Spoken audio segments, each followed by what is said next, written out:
Welcome to the Electric Scooter Podcast, episode 38. For a few episodes, I'd been concentrating more on interviews, and I kind of neglected the news.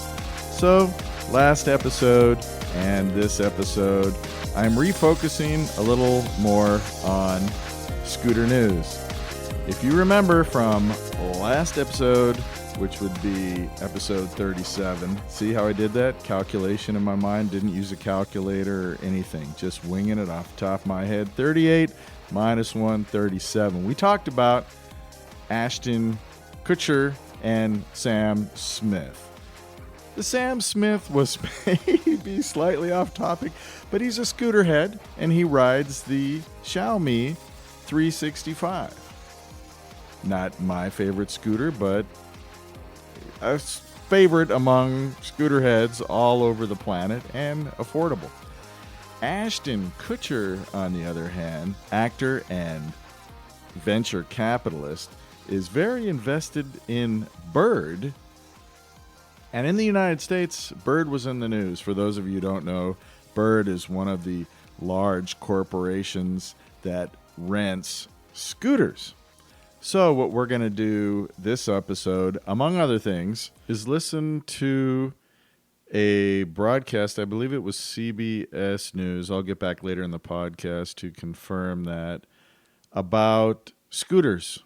And I'll provide you my comments, give you a little bit of my observations. Most people may know I'm not a super fan of rental scooter fleets, and I am a proponent of owning your own scooter, taking pride in it, taking pride in your gear, buying a helmet that you like the way it looks, you like the way it feels, you like the color, you're wearing gloves. I wear gloves that are fingerless just because going to the store or doing different things, I don't want to take my gloves off to reach in my pocket for a change or grab that Hershey's bar off the shelf or whatever it happens to be. I find that fingerless gloves work for me, but they might not work for you. And it depends on where you live and your kind of climate and that kind of thing. What kind of helmet, what kind of glove. Are you going to wear pants? There are pants that you can wear that are designed for skateboarders or go-karters or even skiers, whatever it happens to be, that would work for electric scooting. Because if you're getting ready to go on some kind of dangerous ride, or as Timothy West calls it, a boot, you're getting ready to go on a boot on your scooter, that means you're not going to work, you're not going to school, you're not going to visit relatives, you're going out to have fun. It may be off-road, it may be just hills. I could go on and on. I happen to like bridges. Call me strange, whatever. The feeling of going over a big arcing bridge, whether it's over a river, over a highway, maybe not so much, or whatever. It's something about that feeling of going up the hill, feeling the breeze, and then going down and seeing that view. I happen to like going over bridges, and that's my thing. I also like to scoot nearby water. So all these types of things are super convenient if you own your own scooter. In fact, I only collapse my scooters if I'm throwing them in a car. Normally, I just keep them in my garage, fully erect and extended, and I just hop on them and get out of here, go where I am going. And in another podcast, or maybe even later in this podcast, I'll talk about it a little bit. Scooting at off locations, traveling somewhere, bringing your scooter, unloading your scooter, and cruising around. Boy, you really get to see the place, especially someplace that you're not too familiar with. You'll get to know it real quick. Better than walking and better than driving. Maybe tantamount to a skateboard or a bicycle or an e-bike. Maybe that would be similar. But first, let's go ahead and listen a little bit about what's going on in the United States with scooters. I did an entire episode on the UK, and I plan on doing features on different countries. Thailand, Australia, which I've mentioned a few times in earlier podcasts, Philippines, where scooters are blowing up. But let's take a look this week at the United States. Electric podcast scooter news. Dagwood here to bring to you. Electric podcast scooter news. Dagwood here to bring to you. Doctors report an alarming rise in injuries related to electric scooters amid a nationwide spike in their popularity. They are popping up in cities from coast to coast, and renters, they can use an app on their phone to rent the devices from companies like Bird, Lime, and Skip. I'm sorry, what were those three companies again? Companies like Bird, Lime, and Skip. Oh, okay, I got you. Companies like Bird, Lime, and Skip. Wasn't sure I heard that right.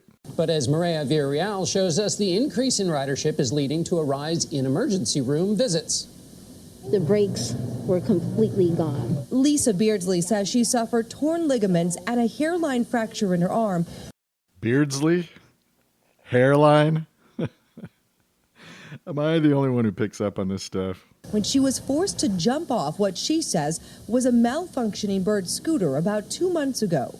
When I landed, I slid about 5 feet, and the Bird landed on top of me. Whoa, wait a second. I'm starting to smell something a little bit fishy. So she slid 5 feet and the Bird kept traveling through the air and landed on top of her. What was she trying to recreate?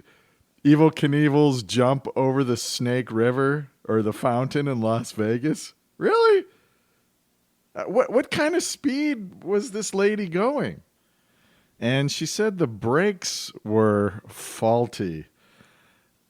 You know, when your momentum is going forward, if you're not standing properly on your scooter and you're leaning forward and you slam on the front brake, I could see how you would go end over end, slide forward, and the scooter could keep rotating and end up on top of you. I mean, I'm not Kojak. Oh, okay, I look like Kojak or Columbo, but I do have questions. Is this lady trying to make extra money from Bird? Listen, I don't have a pony in the race. I don't really care. No skin in the game. But it just sounds suspicious. Don't think because I have a slight chuckle in my voice and I have this little cynicism that I'm projecting that I don't have any empathy or sympathy for this poor lady, because I do. She was injured on a scooter. I don't know how badly she was injured, but she was hurt. I'm just not sure it is the rental scooter company's fault. When a person doesn't know how to ride a vehicle, they're not accustomed to it, and they just jump onto it and take off without safety gear. And was she on vacation? Was she drinking? Who knows?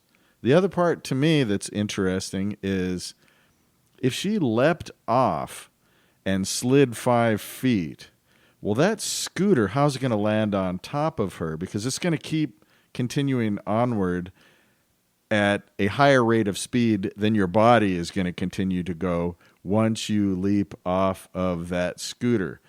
Now, it is possible that, saying the brakes didn't work, that doesn't mean they didn't become enabled. It could be that they were too sensitive. She wasn't used to them. She hit the brakes, did an endo, which is flying over the handlebars, and then the scooter flies through the air and lands on top of you. That I would believe. That is plausible. From California to Texas to Washington, D.C., officials have been scrambling to control the rising use of electric scooters. Government officials are scrambling. Oh, yeah, because the government organization with cognizance over electric scooters in the United States is the U.S. Consumer Product Safety Commission, who I wrote to in March. And they followed up with an email saying, we'd be happy to do a telephone interview with you. Exact words, happy to conduct a telephone interview with the Electric Scooter Podcast.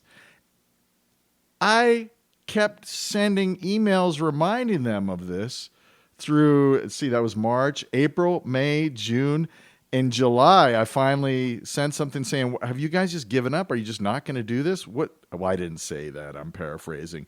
I said, I'd like to remind you that, we were going to do a phone interview. And they said, we will not answer any questions outside of this memo, and sent me a memo that someone had typed up in September of 2020 saying that scooters are dangerous and here's how many accidents we've had. Oh, yeah. Government officials are scrambling. They might be scrambling their eggs in the morning, but they're not scrambling to get anything accomplished. Trust me, they let me down. I had high hopes, and those hopes were dashed.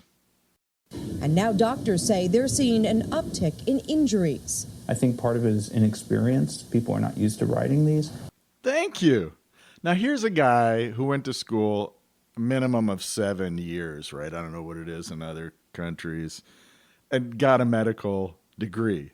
He's an intelligent man. He says people are not used to riding these.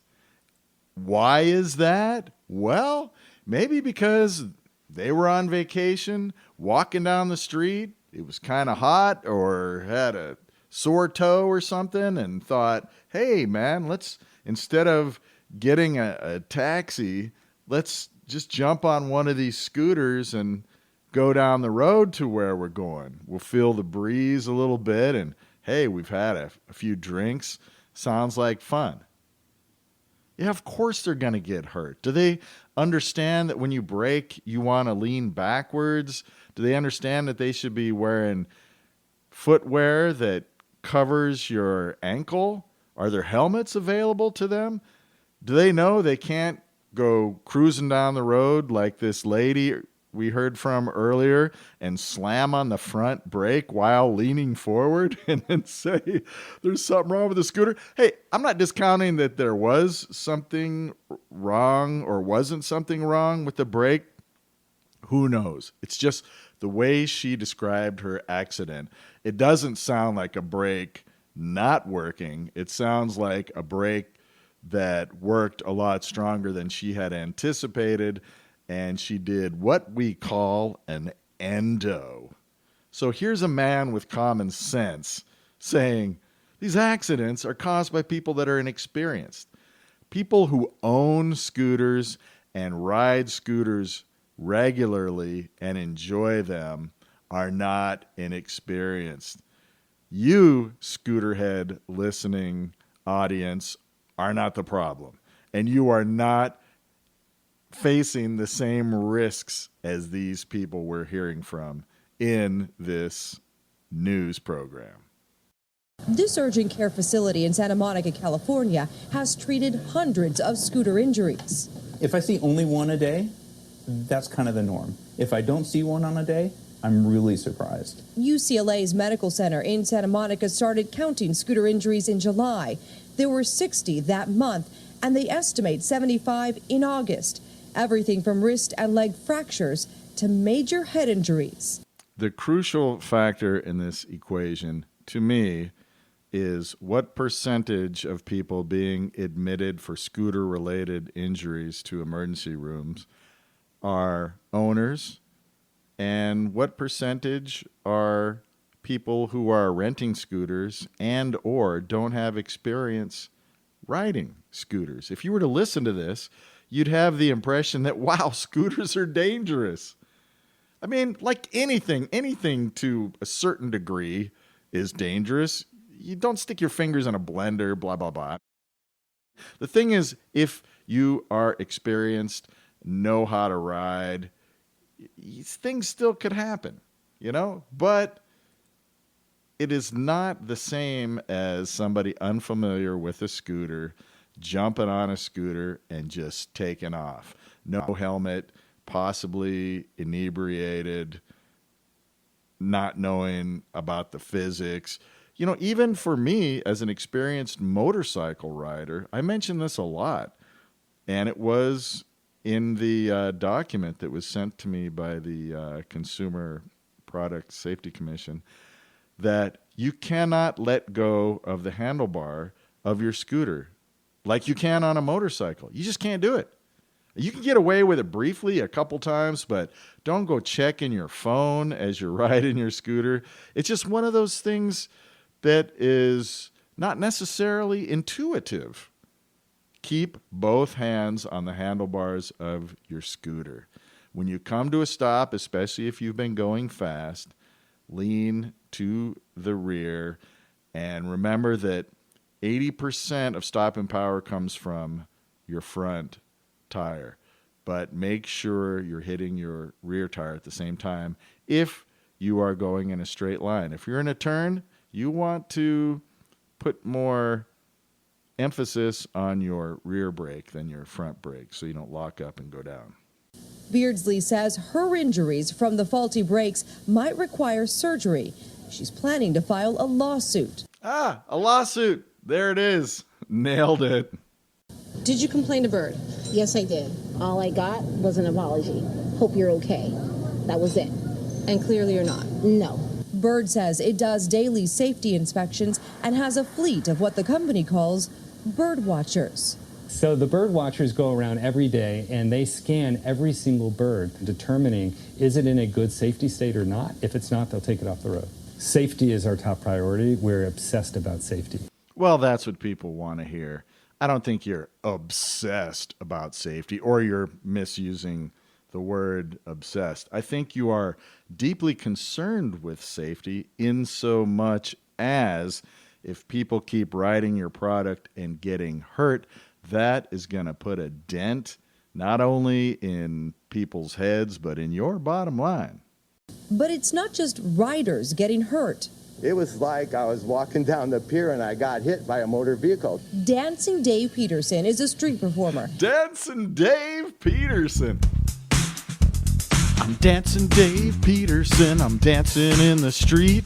Hey man, watch out with that scooter. You just ran over my feet. Hey, all right, that's enough. All right, kill the disco. BS man, you can stop now. Hey, I ain't knocking you if you're a street performer. That's cool, okay? But there are two things that I'm hearing in the job title street performer. One is street and one is performer. That means you're out there in the street, which is going to, the maneuvers and dancing you're going to do is going to be in people's way. And once again, I am not unsympathetic to Dancin' Dave's plight. But just imagine it from the point of view of the person riding the scooter. You're only hearing one side of this story, and the news wants it to be controversial, and the person who is injured is, of course, going to be indignant. But imagine you're riding your scooter, you're following the laws, you're going the correct speed and everything, and what do dancers do? They jump forward, left, right. I don't know if you're familiar with street dancers in Los Angeles, Venice, and different large cities. They don't dance like on a dance floor. It's not you're with your spouse and you're in one place kind of shaking your hips left to right a little bit and maybe giving it the Elaine on Seinfeld thumbs maneuver. They're trying to do something that is going to make people want to give them money. So it has to be a step above Elaine dancing, okay? So they might spin on their head, they might throw down a piece of cardboard, or they may just, jump left. It's more acrobatic. So you're riding your scooter, and somebody leaps in front of you completely unexpected because they're doing a dance maneuver. I don't know that happened. I don't know that it didn't happen. I can only imagine. But I'm trying to present a possible scenario because if you just listen to the loser news, you're only hearing one side of the story. But really, it's kind of not that difficult to fill in the blanks, if you know what I'm saying. People who are just genuinely trying to get from point A to point B. They're not lounging around in the street, hanging out, lingering, smoking cigarettes, checking out what people are doing. People are commuting, or even people who aren't getting to work or school or their relative's house or whatever. They're out there using the public streets for fun or to get around or to go to a restaurant. I'm not sure our city streets were designed for performers. I think they were designed for commuters. I do feel sorry for this guy. I do. I'm just trying to paint an objective picture here of what may have happened. He says he lost months of work and had to simplify his act after a man on a scooter hit him from behind and left. I have a broken arm here, and my right bicep was actually severed. I'm angry. Bird says it's updating its app so that people can report irresponsible riders, and they tell every rider to wear a helmet. Huh? What? Bird says it's updating its app so that people can report irresponsible riders, and they tell every rider to wear a helmet.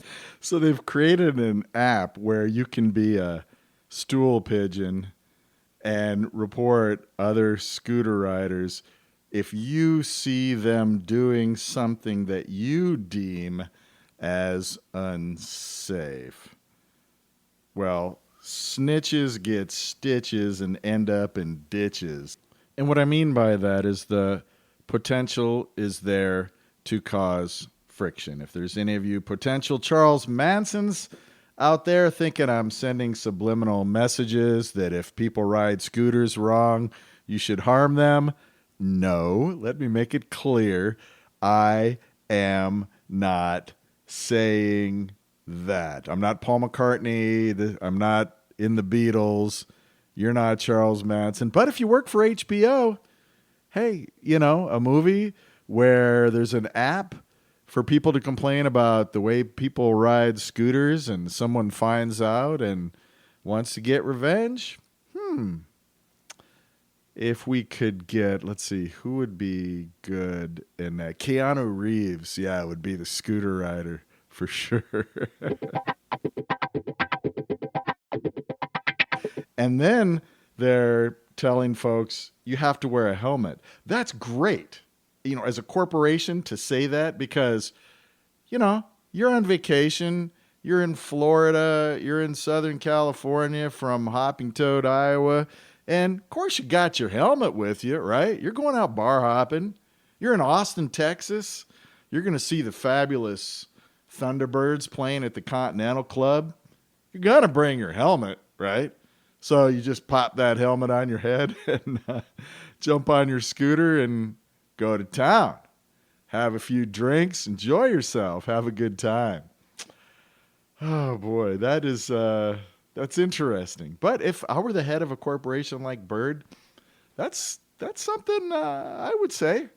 Now there is a company that actually requested me to interview them, but I don't think they liked my response, and they might not get back with me because I said I wasn't going to endorse their product. And in fact, they might not like what I have to say because I'm going to be objective. I'm in the pay of nobody. I make no money from doing this podcast. I make no money. How you like me now? I make no money from doing this podcast. I make no money. It's a scooter company. Well, I don't even know if it's a scooter. If it's got a seat on it as a scooter, that's something we need to debate for a future podcast. That's a separate issue.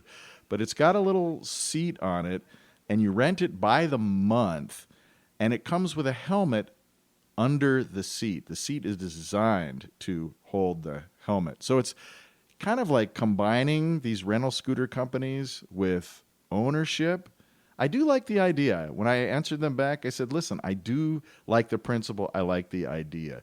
But not having ridden one and not knowing how it performs, and I really ride for enjoyment and fun. I like the sporty part of scootering. I'm not going to say this thing is great and awesome if it goes 12 miles an hour, has a range of 5 miles, and you're sitting like a clown on a little teeny uncomfortable seat. I'm in favor of all PEVs, so I'm in favor of this one as well. It's just that I prefer standing up, and that's why this is the electric scooter podcast and not the e-bike podcast. But it does have these disposable wipes, so you pull the helmet out from under the seat and you can wipe it. I wear a skull cap. I think that really is the solution. But this spokesman for Bird saying, we recommend you all wear a helmet, I find that a little bit hilarious. And recommend riding in bike lanes. Now, this is something we could discuss also, and I know I'm in the minority. People who ride bicycles are so used to being in the bike lane, and if you then jump to a scooter, you're also used to doing that. But I'll tell you what I'm going to do. I don't care what the law, rule, regulation is.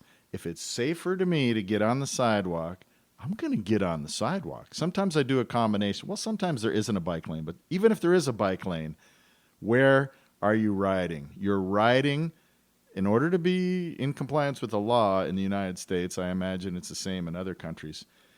Traffic is to your back, so you better have a good rear view mirror and you better be focusing on it. I am way more comfortable riding on the opposite side of the street so I see the cars coming at me. Why?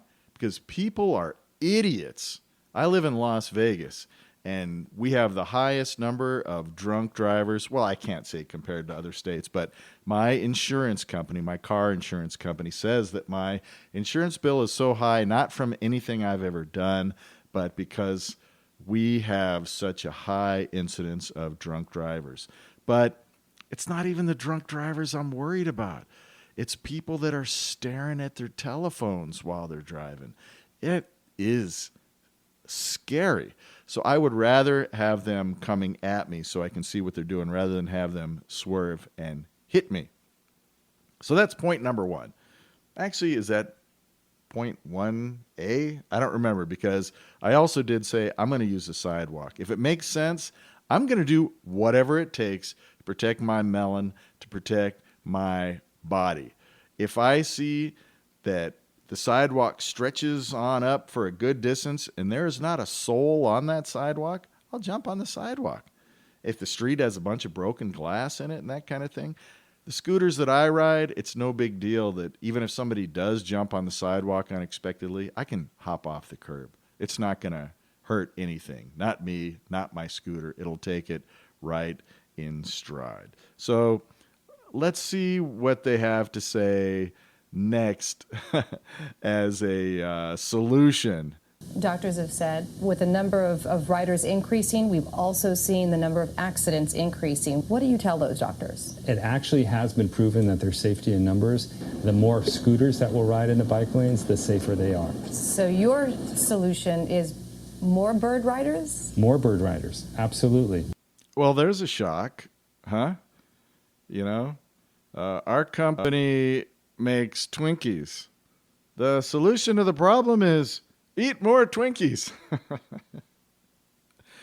I think that the solution to the problem of too many scooter riders buying a one-way ticket to Ouchville is not for more people to ride rental scooters. The answer is to own your own scooter, know everything about it, be able to do a little bit of minor maintenance on it, enough to keep track of your brakes and how things are going, if things are getting worn out, and how to ride it. Different scooters, the handlebars are set at different angles. There's physics and stuff that I don't know about, mechanical reasoning, as to why you have to have two hands on the handlebars on a scooter but not on a motorcycle. Also, the ratio of front brake to rear brake. What are you riding on? What kind of, is it dirt? Is it cement? Is it pavement? Is there gravel on the pavement? Are you taking a turn? How fast? All those kind of things are going to resolve themselves if you own your own scooter and ride it and get comfortable with it. Which is not to dismiss what he said, as I believe it is accurate that there is protection in numbers.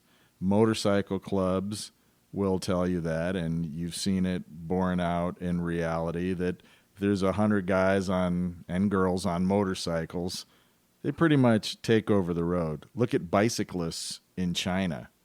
You have to be a maniac to want to plow through that steady stream of people riding bicycles. So I agree with that aspect. I'm just saying that I would like to see droves of scooters taking over the roads, but I would like them to be privately owned scooters. Or maybe something along the lines of what I had mentioned earlier, to where you can rent by the month. That is kind of a good idea. I actually do like that. I'd like to reiterate that even though I'm chuckling throughout portions of this episode and playing music and that kind of thing, I do feel for the people that were injured. The lady that was injured earlier, and Dancing Dave, who was hurt, he broke his arm. I broke my arm a year ago. I know how that feels. And obviously, as a street performer, he needs his arm, so he's probably out of work. But by only hearing one side of the story from the perspective of the injured, or the victim, if you want to say, it only provides us with a biased, one-sided view of the danger of scooters. But it also brings to mind that as scooter riders, we are ambassadors. So if we would like to correct that skewed perception that the public has because of these media reports, be courteous, be careful. If you do bump into someone, it depends on how threatening they are or what the situation is. Stop, say, I'm sorry, but try not to put yourself in that position. Watch where people are going. Slow down. I will go overboard. Get off of your scooter. Walk it through the situation where the people are that you might come in contact with. You don't have to weave in and out of traffic, threading the needle, because somebody like Dancing Dave might just leap to one side. He said he was hit from behind. We don't know what he was doing because we only have one side of the story. And possibly the scooter driver may have been at fault, and it might be what's called a hit and run on a scooter.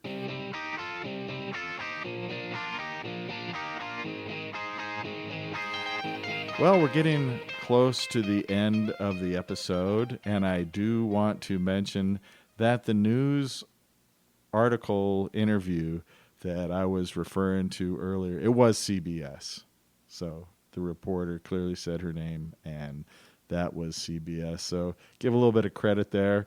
I can't imagine anybody cares. I don't know where you are in life that you're going to listen to this and then go deeper into more research and find, the root of the story, dig down deeper into it. What you heard, that was the complete story from beginning to end.